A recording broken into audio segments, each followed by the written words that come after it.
Hello friends, आज हम पढ़ेंगे एक बहुत ही इम्पोर्टेंट स्टोरी। एक ऐसी लड़की की स्टोरी जो बहुत ही बहादुर और दबंग थी, जिसने अपने दम पर हॉस्पिटल्स का नक्शा बदल दिया था। 12 मई को फ्लोरेंस नाइटिंगेल का बर्थडे है और इन्हीं के बर्थडे पर इंटरनेशनल नर्स डे मनाया जाता है। आज हम फ्लोरेंस नाइटिंगेल की बात करेंगे। नर्सिंग की शुरुआत फ्लोरेंस नाइटिंगेल ने की थी। डॉक्टर से ज्यादा नर्सेज इम्पोर्टेंट हैं, क्योंकि कोई भी पेशेंट हॉस्पिटल में है तो डॉक्टर 24 घंटे में एक बार आता है और नर्सें तो 24 घंटे पेशेंट के पास रहती हैं, क्योंकि नर्सिंग के बिना तो हॉस्पिटल चल ही नहीं सकता। आपने कोविड-19 के समय हॉस्पिटलों में नर्सों को देखा होगा, उनका कितना बड़ा योगदान रहा है। नर्सिंग कैसे काम करती है ये बताया था फ्लोरेंस नाइटिंगेल ने। इन्होंने नर्सिंग के लिए तो लिखा ही है और इन्होंने 200 से अधिक किताबें, आर्टिकल्स, एसे और पैम्पलेट भी लिखे हैं। इंग्लैंड में इन्होंने अपना पहला सेक्युलर हॉस्पिटल बनवाया था। इनके मॉडल को पूरी दुनिया में अपनाया गया था और हॉस्पिटल भी बनवाए गए थे। इनका मानना था कि वर्क पैलेस पर फीमेल की पार्टनरशिप होना जरूरी है। जब कोई सिपाही मैदान में लड़ने जाता है और वह घायल होकर लौटता है तो उनको देखने वाला कोई नहीं होता। तो नाइटिंगेल ने बोला था कि वो भी इंसान है और उनकी सेवा करना बहुत जरूरी है। और ऐसा इसलिए हुआ कि नाइटिंगेल कहती थी कि उनको भगवान ने दर्शन दिए हैं और भगवान भी यही बताता है कि लोगों की सेवा करो, और इसलिए नर्सिंग से अच्छा कोई और रास्ता हो ही नहीं सकता। इसलिए फ्लोरेंस ने ये रास्ता चुना था। और आज हम इस कमाल की स्टोरी में फ्लोरेंस नाइटिंगेल के बारे में पढ़ेंगे। 12 मई 1820 को फ्लोरेंस नाइटिंगेल का जन्म हुआ था और इनकी बर्थ एनिवर्सरी पर अंतर्राष्ट्रीय नर्सिंग डे मनाया जाता है। इनका जन्म एक अमीर फैमिली में हुआ था और इतने अमीर होते हुए भी फ्लोरेंस गरीब लोगों की सेवा करना चाहती थी। फ्लोरेंस इटली का खूबसूरत शहर है। इसी खूबसूरत शहर के नाम पर फ्लोरेंस का नाम रखा गया था। फ्लोरेंस की फैमिली अपर क्लास फैमिली थी और फ्लोरेंस को इसी माहौल में ढलना था, क्योंकि ऐसा इनकी माता और बहन का मानना था कि शादी करके एक अपर फैमिली में ही जाना है और यही नियति है। फ्लोरेंस को बचपन से ही यही सिखाया जा रहा था कि हमारा कल्चर यही है, आपको इसी के अनुसार ढलना होगा। लेकिन फ्लोरेंस को ये बिल्कुल मंजूर नहीं था, क्योंकि इनका बिहेवियर बिल्कुल अलग था। ये अपनी फैमिली से खुद को जोड़ ही नहीं पाई, जो इनकी मदर सिस्टर चाहती थी। फ्लोरेंस ने बिल्कुल नकार दिया था। बहुत ही कम उम्र में इनको विजन्स आते थे और भगवान इनको बताते थे कि इनको करना क्या है। कम उम्र में ही घूमने लग गई थी। इन्होंने भारत के लिए भी बहुत काम किया था। इन्होंने जब इजिप्ट की यात्रा की थी तो ये पूरी तरह से बदल चुकी थी। यहाँ आकर इनका विजन भी क्लियर हो गया था कि इनको करना क्या है। ये यात्रा इन्होंने 1850 में की थी। 1838 में इनकी मुलाकात मैरी क्लॉक से हुई थी और मैरी क्लॉक थोड़ी अक्कड़ और किसी की बात नहीं मानती थी। फ्लोरेंस की कोई फीमेल फ्रेंड नहीं थी, क्योंकि फ्लोरेंस को ऐसी लड़कियों से दोस्ती नहीं करना था जो सिंपैथी चाहती थी, जो समाज में चल रही परंपराओं को मानती हो। बस वो इसी रास्ते पे चल रही हो कि शादी करके ससुराल जाना ही लड़की का धर्म है। फ्लोरेंस की ऐसी लड़कियों से दोस्ती होती थी। वो बहुत ही स्ट्रॉन्ग थी। वो खुद बेड़ियों को तोड़ना जानती थी, जैसे मैरी क्लॉक। ये फ्लोरेंस की ताउम्र दोस्त रही। जब नाइटिंगेल ने अपनी फैमिली को बताया कि इनको नर्सिंग करनी है, ये सुनते ही उनकी मदर चौंक गई, क्योंकि उनका मानना था कि एक औरत का काम होता है घर संभालना और तुम नर्स बनने की बात कर रही हो। और पूरी फैमिली इनके खिलाफ हो गई थी। उस समय इन्होंने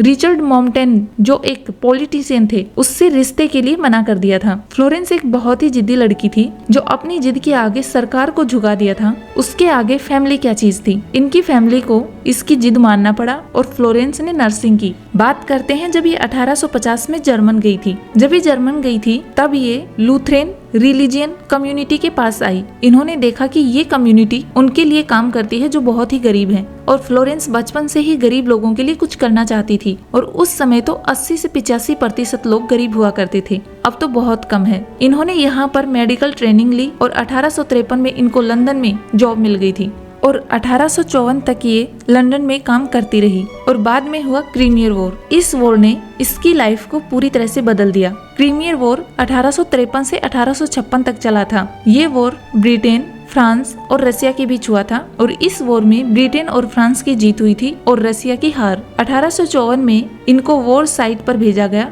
और नर्सों का काम सौंपा गया। और फ्लोरेंस को तो लोगों की सेवा करने का मौका चाहिए था। और उस समय खबर आ रही थी कि जो सिपाही है उनकी बहुत बुरी कंडीशन है, फ्लोरेंस के साथ 38 नर्सें और थी और फ्लोरेंस ने वहां जाकर हॉस्पिटल की कंडीशन देखी तो वहां 18,000 सैनिक एडमिट थे। हॉस्पिटल में कोई लाइट नहीं थी और हॉस्पिटल ऐसी जगह बना हुआ था जहां सारी गंदगी जाती है और उसकी वजह से पूरे हॉस्पिटल का पानी भी बेकार हो गया था और इस गंदगी की वजह से कोलोरा, टाइफाइड जैसी बीमारियां हो रही थी। और जहां सिपाही जिन बिस्तरों पर लेटे हुए थे वहां चूहे, खटमल, कीड़े मकोड़े घूम रहे थे और पेशेंट अपनी ही गंदगी में लेटे हुए थे और अगर टॉयलेट भी करना हो तो वहीं लेटे लेटे बहुत बुरी हालत हो रही थी। नाइटिंगेल ने जब देखा तो वो चौंक गई कि जो गोली से बच गए वो इस गंदगी से मर जाएंगे। 1854 में फ्लोरेंस ने जिम्मा उठाया और उन्होंने पूरे हॉस्पिटल को बदल के रख दिया। उन्होंने सब कुछ साफ किया और ये रात को भी लैंप लेके घायलों के पास जाती थी और उनकी देखरेख करती थी। इसीलिए इनको द लेडी विद लैंप की उपाधि दी गई थी, क्योंकि नाइटिंगेल का मानना था कि नर्सों का पहला काम होता है साफ सफाई का ध्यान रखना। और जो भी रूल फ्लोरेंस ने अपनाया, जितने भी मॉडर्न हॉस्पिटल हैं और वो सभी उसी रूल को अपनाते हैं। इन्होंने नर्सों को बताया कि जो भी मरीज को टच करे वो उसके तुरंत बाद हैंड वॉश करे। इन्होंने अलग से किचन बनवाया और मरीजों के लिए अलग से खाना बनवाया जाता था और खाना भी मरीज के हिसाब से बनाया जाता था कि जो सैनिक घायल है उसको इस प्रकार का खाना दिया जाए जिससे उसका घाव तुरंत भर जाए। और ब्रिटिश से इन्होंने डॉक्टर के लिए और दवाइयों को भेजने का बोला गया और ब्रिटिश ने इनकी बात मानी। फ्लोरेंस के जाने से पहले जो मृत्यु दर 42% था वो सीधे 2% पर आ गया था। सभी सैनिक ठीक हो गए थे और इनको एंजल ऑफ मर्सी बोला गया। फ्लोरेंस ब्रिटेन में 1856 को जब वापस आई, इनको नहीं पता था कि ब्रिटेन में चल क्या रहा है। न्यूज़पेपर में रोज इनकी खबरें छपती थी और फ्लोरेंस ब्रिटेन की हीरो बन चुकी थी और बहुत सारी नर्सों ने फ्लोरेंस की तरह काम करने की ठानी। रानी विक्टोरिया ने इनको 2.5 लाख का अमाउंट दिया था और ब्रिटेन इनकी बात मानने लगा। फ्लोरेंस जो बोलती थी ब्रिटेन वही काम करता था। नाइटिंगेल को जो भी पैसा मिला था उससे नाइटिंगेल फंड बनाया गया और फिर नाइटिंगेल ट्रेनिंग स्कूल बनाया गया। 1860 में सेंट थॉमस हॉस्पिटल बनाया गया था। 1860 में अमेरिकन सिविल वॉर चल रहा था।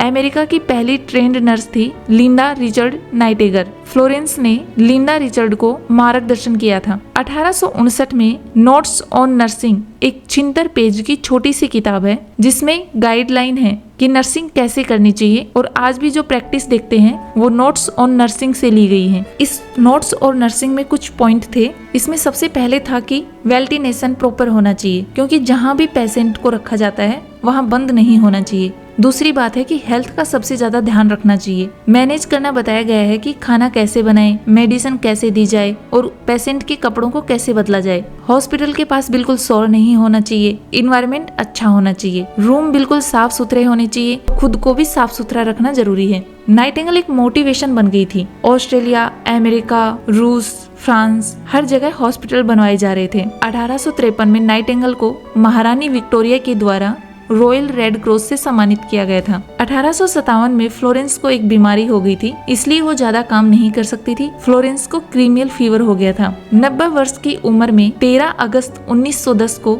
इनका निधन हो गया। फ्लोरेंस नाइटिंगेल को मैथ बहुत पसंद थी। ये पाई चार्ट का यूज करती थी। इनके फोकस कॉम चार्ट बहुत ही इम्पोर्टेंट थे। ये ग्राफिकली बताती थी कि कितने बीमार हैं, कितने ठीक हो गए और कितने हॉस्पिटल में हैं। 1973 में भारत सरकार ने राष्ट्रीय फ्लोरेंस नाइटिंगेल पुरस्कार की स्थापना की। यह पुरस्कार भारत में सर्वोच्च सम्मान है जो एक नर्स के अविश्वसनीय व्यवसाय के लिए दिया जाता है और इस पुरस्कार का नाम फ्लोरेंस नाइटिंगेल के नाम पर रखा गया है। इस पुरस्कार की स्थापना भारत सरकार के स्वास्थ्य एवं परिवार कल्याण मंत्रालय के द्वारा शुरू किया गया था और यह राष्ट्रपति जी के द्वारा दिया जाता है। एक इंसान को अगर बचा ले तो भगवान को ही पा लेने जैसा है। इन्होंने तो बहुत सारे लोगों की जान बचाई थी। फ्लोरेंस नाइटिंगेल का करियर अमर है। धन्यवाद।